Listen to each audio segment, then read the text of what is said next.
All right, so Francis Ngannou, the Predator, one of the best heavyweights on the planet, and that's just a fact. He has another fight booked. It is coming up soon in a couple of months. Of course, you already know this by now. The Predator will be fighting on Netflix, the co-main event of Ronda Rousey taking on Gina Carano, which is a fight that is a very long time in the making. Both of these ladies have been retired for a long time, and I just got back from the Jackson podcast doing an interview with Gina Carano, so I got some first-hand insight. Of course, that's a tremendous fight. It's an old-school throwback to women's MMA. Ronda Rousey, of course, had an incredible career, and Gina Carano was one of the pioneers of women's mixed martial arts. She was the first big breakout star, certainly when it comes to female mixed martial arts, so that's a tremendous fight, okay? But it's the co-main event that I'm here to talk about today, and of course, Francis Ngannou being still one of the most feared men on the planet, the former UFC heavyweight champion of the world. He went over to the PFL. He became the champion there. He absolutely destroyed Gane Pereira.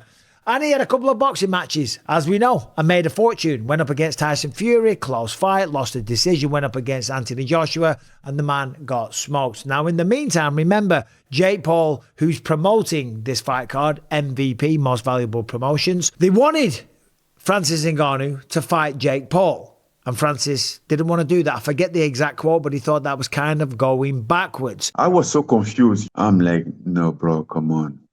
Don't disrespect me like that. Now he's fighting on Jake Paul's card, and he's fighting Philipe Lins, a former UFC fighter that had a few losses along the way. And he says that with a win here, it gets him back in a position to be able to face Jake Paul, right?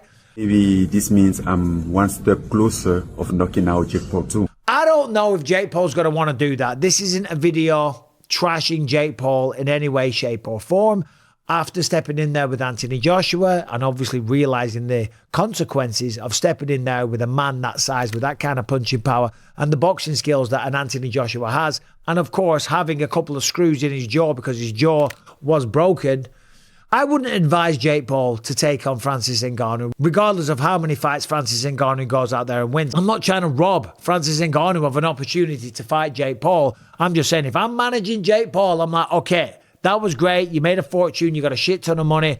Let's go back to boxing people your size or smaller, like he has done in the past. I say, I'm not here to trash him. Far from it. Okay, it's not about that. The main event, Rousey versus Carano. As I say, I just had a long conversation with Gina Carano, and it was a delight. She's a very, very nice woman, and she talked about kind of her journey. And of course, you might remember during the COVID era, she kind of got cancelled. Everyone came for her because she was out on Twitter putting out her thoughts and beliefs, which everyone's entitled to their own opinions. And she got cancelled, and she got depressed, and she put on a tremendous amount of weight and was actually pre-diabetic. And it was awful what happened to her. It really was. But of course, all that's in the past now. She's back. She's in tremendous shape, and she's really looking forward to this matchup against Ronda Rousey. We don't know the rest of the fight card yet, but it is going to be a mixed martial arts card, okay? So I would assume we might see some old favourites on there. People like Tyron Woodley. Remember, Tyron Woodley has fought for MVP a couple of times. He fought Jake Paul a couple of times. Decision once, got knocked out the second. Who did he go up against last time? Oh, Anderson the Spider Silva, where he got knocked out in the first round in a boxing fight. So he's kind of in bed with those guys, and I hope for Tyron Woodley and for Francis Ngannou and everyone involved. In fact, anyone that steps into an octagon or a squared circle to make a living, they have my respect, and I hope they get compensated as highly as possible. I hope they make as much money as they possibly can. But let's talk about this fight. Francis Ngannou taking on Philipe Lins, or Philipe Lins. I'm not sure. It might be Philippe, but let's have a look at his record here. So Philipe Lins last fought for the UFC at UFC 299, if I remember rightly. That went down in Miami. And of course, he took on Ion Cutelaba. He got the win. Ion Cutelaba realistically is a light heavyweight.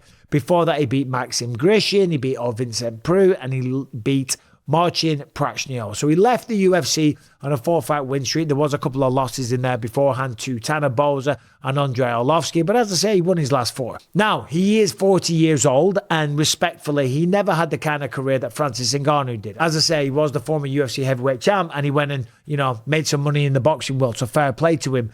This is probably going to be a great night for Francis Ngannou, and we know what happened with Francis Sadly, he was involved in that accident where a young lady lost her life. So that was no doubt a troubling time. And it's crazy that that happened to him. And the similar kind of thing, well, a car accident happened with Anthony Joshua. Those two guys fought each other and both went through awful circumstances. Of course, with Ngannou's side, a young lady lost her life. With Anthony Joshua, he lost 2 friends in that accident. Just unbelievable. And you got to think, more than likely, Francis Ngannou is going to go out there and do what he does. Or who knows? Maybe he's going to shoot a double leg. Maybe he's going to take him down, win by anaconda or something. Oh, you're a wrestler now. Because this is the statement from Francis Ngannou. While the world was busy talking, I was busy evolving. Silence shouldn't be mistaken for absence. It's the sound of a predator closing the distance. Stepping back into the cage isn't just a return, it's a reclamation. Okay? Now, it was a long time ago since he was the champion of the world. Of course, we have an interim title coming up with Cyril Gane and Alex Pereira at the White House. And that is a very, very intriguing fight. I did a video on that the other day, so I'm not going to bore you with the details there. I think it's a tremendous fight between 2 ridiculously talented strikers. And of course, Pereira fighting for a 3rd belt. That is just insane. And the undisputed heavyweight champion, Tom Aspinall, I gotta say, I really, really respect his response. He basically came out, he didn't talk shit, he wasn't complaining, he didn't say, oh, why is Cyril Gane getting rewarded for poking him in the eye and getting to fight at the White House and for an interim belt? He didn't say that at all. He took it all in his stride. He said, well, you know what, to be fair, the heavyweight division, it's kind of lacking right now, or on its arse or something like that. Who else are you going to do? This is the fight that makes sense. And of course, he gets to fight the winner. Cyril Gane, Alex Pereira. Obviously, I'm going to fight the winner of that. Okay, so that is the attitude to have. Hopefully, Tom is back in there soon. Of course, the whole world is waiting for that, waiting for his return. Of course, he's got the new manager with Eddie Hearn. I hope things go smoothly in that regard and there isn't some ugly negotiations. But anyway, I digress. Right, so Francis Ngannou's making his return. How do you think that fight's going to go? Rousey versus Carano. That's 2 legendary female fighters. So that's very interesting. I'm kind of intrigued to see how that plays out. But the other fighters on the card, who else is going to be on there? As I say, I think Tyron Woodley will be one of them. What other hot agents are free right now that aren't signed by the PFL or the UFC? If you can think of any, please let me know in the comment section. And that's about it. As I say, I did the Believe You Me podcast. That drops. By the time you're watching this, it'll be out there. We had Lerone Murphy, we had Lonnie Kavanagh, and we had Yuri Prochazka on there. Yuri, as always, was just unbelievable. He's fighting at UFC 327 in Miami. He talked about how he's fighting on April 11th, and his wife, or lady, should I say, is due to give birth on April 13th, right? So the pressure is on. He's a good fighter. He have win streak. I'm going to stop him. I'm going to win the belt. That's all. And as soon as he's finished the fight, hopefully for him, he's going to fly straight back to Prague in the Czech Republic. He's going to have a belt on one shoulder and a new little baby girl on the other. What a story, right? Unbelievable. Yuri Prochazka never ceases to amaze me. We also had Loney on there. We also had Lerone Murphy. I think I said that. And it's a great episode as well. So check out the Believe You Me podcast. Thank you for watching. What's your thoughts on this situation? What are your thoughts on the fight with Philipe Lins and Francis Ngannou? What other fighters are going to be on the card? And that's about it. All right, I'll leave you to it. Take care, guys. Subscribe, ring the bell, all that nonsense. And you have a good one. Take care.